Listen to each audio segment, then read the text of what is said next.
औपचारिक अनौपचारिक छलफलमा पनि कतिपय विषयहरूमा छलफलमा भाग लिँदै गर्दा मलाई लागेको एउटा कुरा, आज म यहाँ सङ्घीय अध्यक्षज्यू पनि हुनुहुन्छ, उहाँ लगायत सबैको एउटा विषयमा म ध्यान आकृष्ट गर्न चाहन्छु। नेपाल शिक्षक सङ्घले नेपालको शिक्षकहरूको विषयलाई चाहे नेपाली काङ्ग्रेस सरकारमा होस् चाहे प्रतिपक्षमा होस् सधैँभरि दृढतापूर्वक त्यो विषयलाई उठाउँदै आएको छ र नेपाल शिक्षक सङ्घकै नेतृत्वमा सम्भवतः नेपालको शिक्षकहरूको सबैभन्दा बढी समस्याहरूको सम्बोधन पनि नेपाल शिक्षक सङ्घकै नेतृत्वमा त्यो सम्भव पनि भएको छ। अहिले पनि नेपाली शिक्षकहरूको कैयन विषयहरू छन्। हिजो मात्र पनि हामीले बागलुङमा छलफल गऱ्यौँ। 17-18 थरीको शिक्षकहरू हुनुहुन्छ, 50-55-90 थरीका समस्याहरू छन्, वर्षौँदेखि उठाइराखेका विषयहरू छन्। ती विषयहरूका सन्दर्भमा यसको सम्बोधन होस् भन्ने नेपाल शिक्षक सङ्घले यसका निम्ति प्रयास गरिरहेको छ, प्रयत्नरत छ। यो एकदमै उचित छ। तर यो विषयलाई अलिकति फरक ढङ्गले उठाउँ भन्ने मेरो अब मलाई लागेको कुरा मैले आग्रह गर्न चाहन्छु। शिक्षकको समस्यालाई नेपाल शिक्षक सङ्घले उठाउने अनि नेपालको राजनीतिक नेतृत्वले एउटा शिक्षकको यो एउटा वर्गीय समस्या हो, शिक्षण यो पेसामा रहिराख्नु भएको यसका यो पेसामा रहिराख्नु भएको पेसाकर्मीहरूको समस्या हो भन्ने ढङ्गबाट यसलाई बुझ्दिँदै गर्दा त्यसको दायरा साँगुरो भयो। यसलाई एकछिनलाई यसलाई पर राखेर हामीले बहसको यसलाई उठाने कहाँबाट गऱ्यौँ भने नेपालको संविधानले नै हामीले स्वीकार गरिसक्यौँ। संविधानले स्वीकार गर्नुभन्दा पहिला पनि यसलाई हामीले मानेकै हो कि नेपालको सन्दर्भमा मात्र होइन संसारभरि हो, हामी कहाँ पनि हो। हामीले के मान्यौँ भने यदि हाम्रो समाजलाई हामीले यो ठाउँबाट अर्को ठाउँमा पुर्याउन चाहन्छौँ, हाम्रो आर्थिक हैसियतलाई पुर्याउन चाहन्छौँ, हाम्रो विकासलाई पुर्याउन चाहन्छौँ, यो सबैको हो भने यसका निम्ति सबैभन्दा यसको मेजर यसको भेहिकल भनेको एजुकेसनमा हामीले गर्ने इन्भेस्टमेन्ट हो, यसमा प्राप्त गर्ने सफलता हो भन्ने कुरा हामीले मानिसक्यौँ। यत्रो प्रभुत्व व्यक्तिहरूको अगाडि मैले यसका बारेमा वर्णन गरिराख्नु पर्दैन। संविधानले स्वीकार गरिसक्यो। मौलिक हक हो भनेर मात्र स्वीकार गरेको छैन। संविधानले यसलाई के भनेर स्वीकार गरेको छ भने यो इक्वलाइजर हो, सबैलाई समान अवसर दिनका निम्ति एजुकेसन नै इक्वलाइजर हो भनेर पनि स्वीकार गरेको छ। र हाम्रो द्रुत गतिमा हामीले यदि आर्थिक विकास, समृद्धि, समुन्नति हासिल गर्न चाहन्छौँ भने पनि शिक्षाको इन्भेस्टमेन्ट मेजर कुरा भन्ने कुरा स्वीकार गरेको छ। यो सबै कुराहरू भयो। अब एकछिन नेपाल यो सबै कुराहरू भनिएको छ, स्वीकार गरिएको छ, तर व्यवहारमा हामीले हेऱ्यौँ भने हाम्रो ठुलो ग्याप छ। हामीले लामो समयसम्म एजुकेसन फर अल भनेर हाम्रो केटाकेटीलाई विद्यालयमा कसरी पुर्याउने भन्ने कुरालाई महत्त्वपूर्ण नारा मान्यौँ, कार्यक्रम मान्यौँ, त्यहाँ हामीले काम गऱ्यौँ, थुप्रै सफलता पनि प्राप्त भयो। अहिले हामीले केटाकेटीलाई विद्यालयमा लिएर आएका छौँ, तर विद्यालयमा ल्याएको केटाकेटीको अहिले हामीले सिकाइ हेऱ्यौँ भने नेपाल ठुलो सिकाइको सङ्कटमा छ। अहिले हामी ठुलो लर्निङ क्राइसिसमा छौँ। सरकारले गरेको अध्ययनले पनि त्यही देखाउँछ, हाम्रो अनुभवले पनि त्यही देखाउँछ। केटाकेटी कक्षामा छन् तर उनीहरू सिक्न सकिरहेका छैनन्। उनीहरूको लर्निङ हामीले सब्जेक्टको हिसाबले हेऱ्यौँ भने, म्याथको हेऱ्यौँ भने, साइन्सको हेऱ्यौँ भने, अङ्ग्रेजीको हेऱ्यौँ भने, सामाजिक हेऱ्यौँ भने, विषयगत रूपमा पनि हामीले हेर्न सक्छौँ। कक्षा 3मा हेर्न सक्छौँ, 5मा हेर्न सक्छौँ, 8मा हेर्न सक्छौँ, 10मा हेर्न सक्छौँ। त्यति मात्र होइन, हामीले हायर एजुकेसनमा गएर हेर्न सक्छौँ। हायर एजुकेसनमा मात्र होइन, हामीले यदि नेपालको वर्ल्ड अफ वर्क हामीले श्रमको बजारमा गएर हामीले हेऱ्यौँ भनेदेखि भने हातमा एकाडेमिक सर्टिफिकेट छ, यति कक्षा पास गरेको भनेर भन्ने छ, तर नलेजको हिसाबले हेऱ्यो भने पनि, स्किलको हिसाबले हेऱ्यो भने पनि एकदमै ठुलो ग्याप छ। नेपालको इकोनोमीको आजको सबैभन्दा फन्डामेन्टल समस्या के छ भने हाम्रो प्रोडक्टिभिटी, हाम्रो उत्पादकत्व अत्यन्तै न्यून छ, जसले गर्दा उमेरको हिसाबले युवाहरू छन् तर त्यसबाट जुन लाभ लिनुपर्ने हामीहरू लाभ लिन सकिरहेका छैन। यसरी हामीले हेऱ्यौँ भने अब हामीले केलाई बदल्नु पर्ने छ? हाम्रो स्कुललाई बदल्नु पर्ने छ। स्कुल भनेको मैले विद्यालय एउटा भवन मात्र कुरा गरेँ, इकोसिस्टमको कुरा गरेँ। हाम्रो पठन पाठनलाई बदल्नु पर्नेछ। अब नेपालको कुनै पनि नेपालको राजनीतिक दलले अबको 10 वर्षपछि नेपाललाई यहाँ पुर्याउँछु भनेर भन्दै गर्दाखेरि हामीले बहसलाई बदल्नु पर्नेछ। 10 वर्षमा नेपालमा बिजुलीको पोल कति गाडिनेछ वा बिजुलीको तार कति खिचिनेछ भनेर, 10 वर्षमा नेपालको रोडलाई तन्काएर कति किलोमिटर थपिनेछ भनेर, 10 वर्षमा नेपालमा कतिवटा रेलका डब्बा जोडिनेछन् भनेर, 10 वर्षमा नेपाली झन्डा हालेको नेपालका पानीजहाजहरू कतिवटा दौडने छन् भनेर नेपालको विकासलाई नाप्ने अहिले हाम्रो जुन विकासको बहस छ यो बहस नै गलत छ। 10 वर्षमा नेपालको केटाकेटीहरूले सिक्ने कुरालाई अहिलेको अवस्थाबाट कहाँ पुर्याउन सक्छौँ त्यसले सबै कुरा निर्धारण गर्छ। निर्धारण गर्ने मानक त्यो। त्यसका निम्ति हामी यदि कुनै पनि नेपालको राजनीतिक नेतृत्वले म विकास गर्छु, समृद्धि दिन्छु, समुन्नति दिन्छु भनेर आयो भने के बदलिनुपर्छ भने हाम्रो एजुकेसनको इकोसिस्टम बदलिनुपर्छ। त्यसका निम्ति आवश्यक छ क्लासरुम बदलिनुपर्छ, स्कुल बदलिनुपर्छ, त्यहाँभित्रको अवस्था बदलिनुपर्छ। त्यो बदल्नका लागि 18 थरीको शिक्षकको समस्याको हल गर्नुपर्छ। त्यो शिक्षकको समस्याको हल गर्यो भने के हुन्छ, क्लासरुम बदलिन्छ, विद्यालय बदलिन्छ। विद्यालय बदल्यो भनेदेखि भने चाहिँ नेपालको यहाँभित्र आउने हाम्रो जनसङ्ख्याको प्रोडक्टिभ क्यापासिटी बदलिन्छ। प्रोडक्टिभ क्यापासिटी बदल्यो भने हाम्रो इकोनोमी बदलिन्छ। हाम्रो इकोनोमी बदल्यो भने बल्ल हामीले चाहेको कुराहरू प्राप्त गर्छौँ भनिकन शिक्षकको समस्या चाहिँ यसमा काम गर्ने शिक्षकहरूको खाली पेट भयो, उहाँहरूले आफ्नो अधिकार पाउनु भएन भनेर होइन। शिक्षकको समस्याको हल किन गर्नुपर्छ, यत्रो वर्षदेखि थातिरहेको समस्याको हल किन गर्नुपर्छ भनेर भनेको भने हाम्रो त्यो राष्ट्रिय उद्देश्यहरू, हाम्रो त्यो सपनाहरू, हाम्रो त्यो चाहनाहरू पुरा गर्नको लागि हो गर्नुपर्छ भनेर भनिएको कुरालाई हामीले बहसलाई यता यो ठाउँबाट ल्याएर यति समयभित्र हामी यी विषयहरूलाई हल गर्छौँ भन्ने सङ्कल्पका साथ नेपालको शिक्षक सङ्घ आइरहेको छ। यसलाई अझ अगाडि लिएर जाउँ भन्ने म यो आग्रह गर्न चाहन्छु। अनि त्यसपछि मात्रै यसलाई हामीले कलेक्टिभली अन गर्न सक्छौँ, अन गर्नैपर्छ। यो समस्याको हल कसले गर्ने हो त? यो समस्याको हल आदरणीय श्रद्धेय महामन्त्रीजी यहाँ हुनुहुन्छ, हामी नेपाली काङ्ग्रेसको नेतृत्वमा हामीले गर्ने हो। यो यसमा नेपाल शिक्षक सङ्घले उठाएका यी प्रत्येक कुराहरूको हल अब यहाँ आएर बोलेर यो प्रत्येक कुराको हल गरेर नेपाल शिक्षक सङ्घले हामीले उठाएका यी विषयहरू नेपाली काङ्ग्रेसको नेतृत्वमा हामीले हल गर्यौँ भनेर भन्ने अवस्था निर्धारण गर्ने हो। कहिले गर्ने हो? सम्भव भयो अहिले गर्ने। हामी आजै हाम्रो पार्टीको नेताहरूले छलफल गर्दै हुन्छ, बैठक गर्दै हुन्छ। हामी भनिरहेका छौँ कि सम्भव हुन्छ, यदि सकिन्छ भने यही पटक प्रधानमन्त्री केपी शर्मा ओलीलाई घर पठाउनु पर्नेछ र नेपाली काङ्ग्रेसको नेतृत्वमा अहिले सकिन्छ भने अहिले हामीले सरकार बनाएर हामीले 6-8 महिना 1 वर्ष चलाएर जति पनि प्रधानमन्त्री ओलीले हाम्रो संविधानमा व्यवस्थामा भुवाङ पार्नु भएको छ ती भुवाङहरू टाल्ने काम गरेर देशलाई निर्वाचनमा लिएर गएर त्यो निर्वाचनबाट हामीले एकपटक फेरि नयाँ जनादेश प्राप्त गरेर 5 वर्ष नेपाली काङ्ग्रेसले जनताको बिचमा केही कुराहरूको सङ्कल्प गरेर ती सङ्कल्पहरू पुरा गर्ने काम हामीले गर्नुपर्छ। यसकारण यो बेलामा हामी एकदम प्रष्ट छौँ। हामीले अहिले सरकार चलाउने म्यान्डेट यो पटक हामीले पाएको होइन। हामीले प्रतिपक्षमै बस्ने म्यान्डेट पाएको। तर जसले सरकार चलाउने म्यान्डेट पायो त्यो म्यान्डेट पाएको नेपाल कम्युनिस्ट पार्टी त्यो बेलामा चुनावको बेलामा एमाले र माओवादी भनेर गएको भए तापनि उहाँहरूको घोषणापत्रमा हामी टेक्निकली 2टा पार्टी छौँ, तर हामी एउटा पार्टी बन्ने हो। नेपाल कम्युनिस्ट पार्टी भन्ने पार्टी बन्नका निम्ति हामीहरू सँगै निर्वाचनमा आएका छौँ भनेर मत मागेर गएको नेपाल कम्युनिस्ट पार्टी त सकिसक्यो। नेपाल कम्युनिस्ट पार्टीको त विसर्जन भयो र नेपाल कम्युनिस्ट पार्टी जन्म हुँदै गर्दा जसरी उहाँले लड्डु बाँड्नु भएको थियो, अस्ति कम्युनिस्ट पार्टीको विसर्जन गर्दै गर्दा पनि त्यसरी नै बाँड्नु भयो। भएन खुसी, प्रधानमन्त्री पनि खुसी, सबैजना खुसी।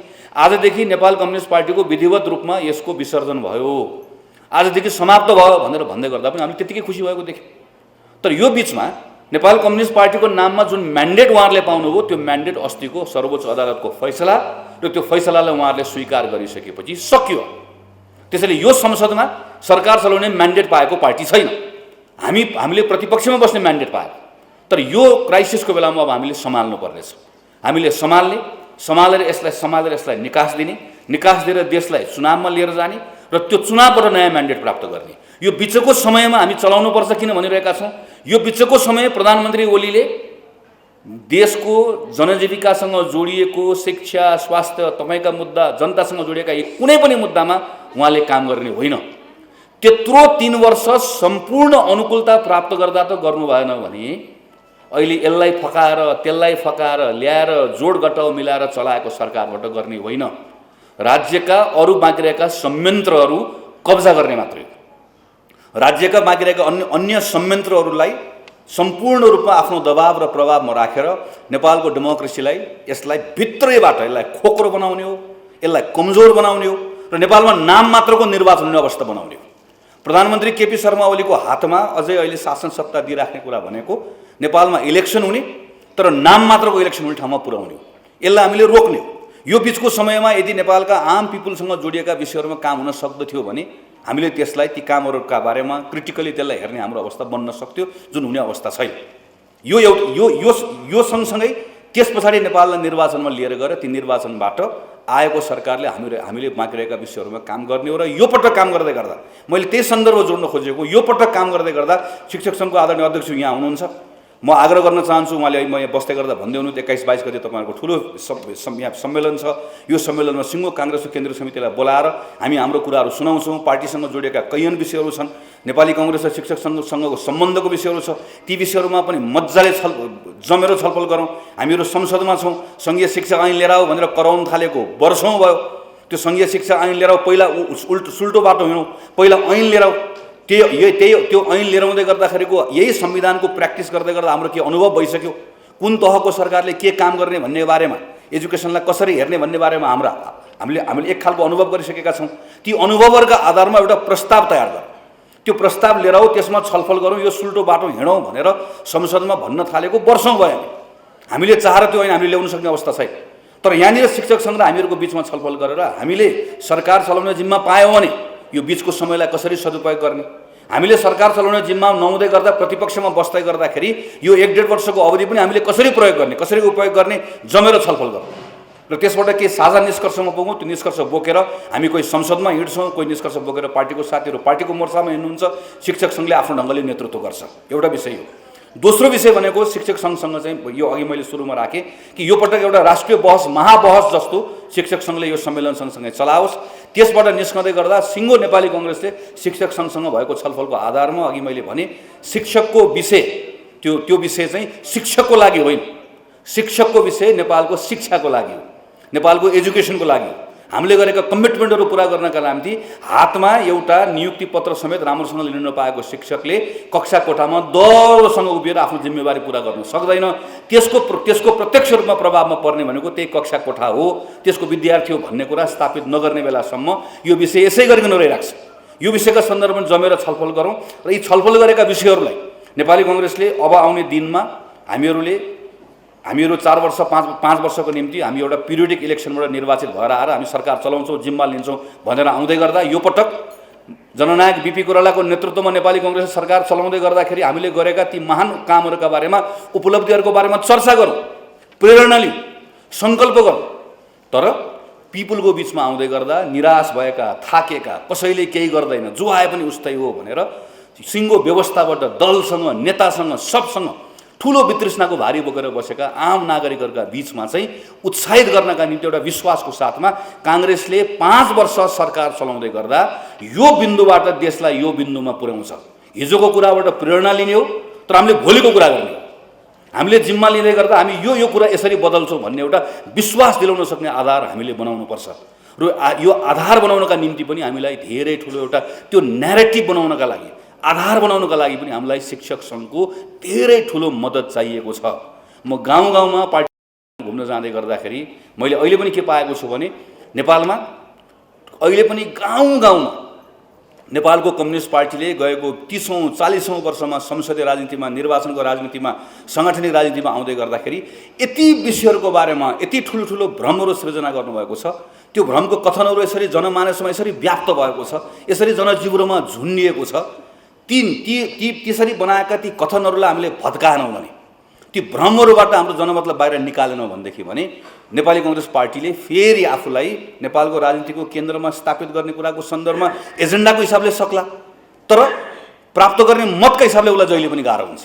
100 जना मतदाताले मत हाल्दै गर्दा 30 जना मतदाताले नेपाली कङ्ग्रेसलाई मत हाल्ने, 29 जना मतदाताले नेकपा एमालेलाई मत हाल्ने, 12-13 जना मतदाताले माओवादीलाई मत हाल्ने, 1 जना 2 जना मतदाताले जनमोर्चालाई मत हाल्ने, 1 जना मतदाताले नेपाल मजदुर किसान पार्टीलाई मत हाल्ने, अनि नेपाल कम्युनिस्ट पार्टी, नेपालका विभिन्न कम्युनिस्टको नाममा खोलेका दोकानहरू एक ठाउँमा आएर एउटा होलसेल पसलले बनाएर सामान लगेर जोड्यो भने एकैपटक त्यो मत बढेर 50 को हाराहारीमा पुग्छ। हाम्रो मत 30 को हाराहारीमा छ। हामीले त्यो 30 को हाराहारीमा रहेको मतलाई 40-45 को ठाउँमा प्रत्येक 100 जना मतदातामा पुग्ने अवस्था बनाउन सक्ने हाम्रो सङ्गठनको क्षमता हामीले निर्माण गर्न सकेनौँ भने अहिले फुटेको कम्युनिस्ट पार्टी हामीले देख्यौँ त अस्तिसम्म हामी यहाँ छौँ भनेर भक्तनाको माधव नेपाल निवेदन लिएर अहिले केपी ओलीको ढोकामा ढकढक गरेर गएको देखिरहेका छौँ। अब भोलि सायद पर्सि उहाँहरूको बैठक छ, एउटाले माफी दिनुहुन्छ, अर्कोले आत्मालोचना भन्नुहुन्छ, त्यसपछि अर्कोले आएर देशी विदेशीहरूले षड्यन्त्र गरेर फुटाउन खोजेका थिए, हामी फेरि एक ठाउँमा आयौँ, हामी सँगै छौँ भनेर सक्यो। आज अहिले 2 ठाउँ बसेकोले फेरि भोलि आएर चाहिँ हामी एकै ठाउँमा छौँ भनिदिनु पनि सक्यो। कम्युनिस्ट पार्टी मिल्दै गर्दा पनि कसैलाई थाहा भएन, जुट्दै गर्दा पनि कसैलाई थाहा भयो। मिल्दै गर्दा पनि हाम्रो लागि मिल्ने होइन, भत्किँदै गर्दा पनि हाम्रो लागि भत्किने भयो। मिल्ने भत्कने कुरा आफ्नो स्वार्थका निम्ति मिल्ने भत्कने क्रममा कुनै पनि बेलामा फेरि यो काङ्ग्रेसले देशी विदेशीसँग मिलेर हामीलाई 2 ठाउँ पुऱ्याएका थिए। अब फेरि कम्युनिस्ट एक भयौँ भनेर मुट्ठी कसेर आउन बेर छैन। त्यो मुट्ठी कसेर आउने त्यो ताकतलाई पनि परास्त गर्ने क्षमता नेपाली कङ्ग्रेसले राख्न सक्नुपर्छ। यसका निम्ति हामी अहिलेको हाम्रो काम गर्ने तरिका, हाम्रो अहिलेको शैली, हाम्रो अहिलेको प्रस्तुति, हाम्रो अहिलेको साङ्गठनिक क्षमता यसले पुग्दैन। यसले टेक्निकल्ली मात्रै हामीलाई यसो भर्थे गर्न, काम चलाउ गर्न, अरू टुटफुट भएको बेलामा यसो छिरेर ठाउँ पाउनु पुग्छ।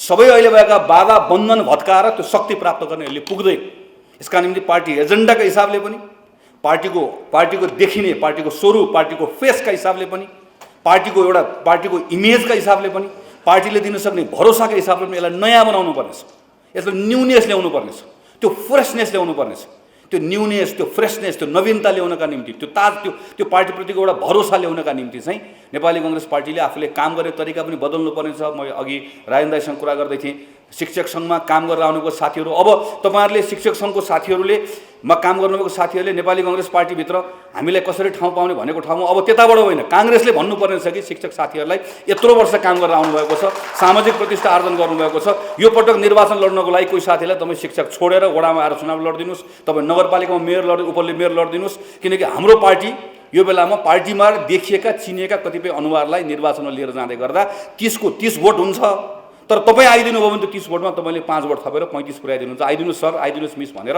पार्टीले हात जोडेर ल्याउनु पर्ने अवस्था छ। यदि हामीले सुझाव पुर्याउन सक्यौँ भने अलिकति फरक ढङ्गले हामीले सोच्नुपर्ने छ फरक ढङ्गले काम गर्नुपर्ने छ। यसमा आज खुला सत्रमा योभन्दा बढी कुरा नभनौँ पछि कुनै ठाउँमा बन्द छलफलमा जमेर खुलेर तपाईँहरूसँग कुरा गर्ने मन छ त्यो बेलामा फेरि कुराकानी गरौँला।